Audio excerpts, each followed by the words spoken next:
Well, it's been busy. I mean, we're still dealing with some issues with the CHL, but there's a lot different rules as far as paperwork, contracts, all that kind of stuff in the ECHL compared to the CHL. But it's all hockey stuff, and we'll get the hang of it here soon. And I don't think it's anything for us to get worried about. We've been in enough leagues where the rules change, so we're pretty flexible that way. When you take a look at a few less veteran slots on the ECHL roster, does that change the way you approach the summer and how you sign guys? Because I know historically it seems like you sign some of the veteran guys first and then add younger players along.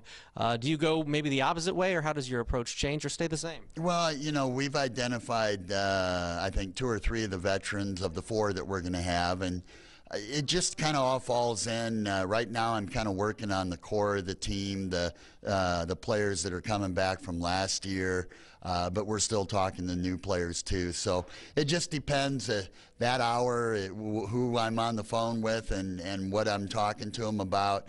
But no, it's all going to work out. I'm not worried about it at all. It sounds like there's an anticipation of signings coming up perhaps next week. Yeah, I'm hoping so.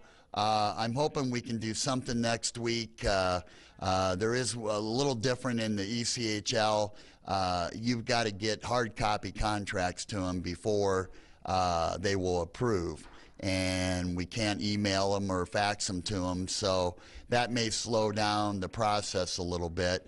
But that's just the way it is. But I'm hoping by the end of next week or the beginning of the following week that we'll have something to put out to everybody. Because you're listed as an expansion team, you're considered an expansion team for the ECHL. That doesn't allow you to protect some of your players. So specifically in Bryant's situation, how does that make it tough on you guys when you're trying to put together a roster with guys like Bryant, young guys that can play?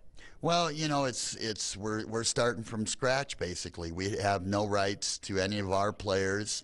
Our players are all free agents in the ECHL and in the CHL, any league, any hockey league.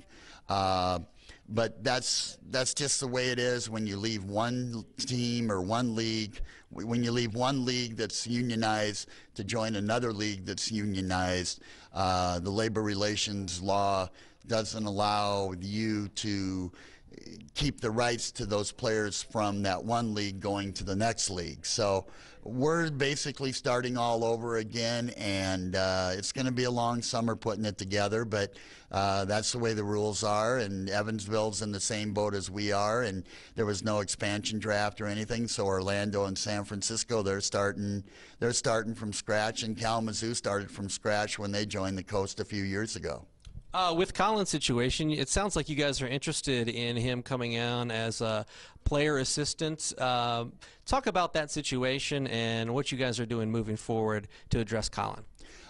We've got a meeting with him tomorrow, and he would like to become the assistant coach, player assistant this year.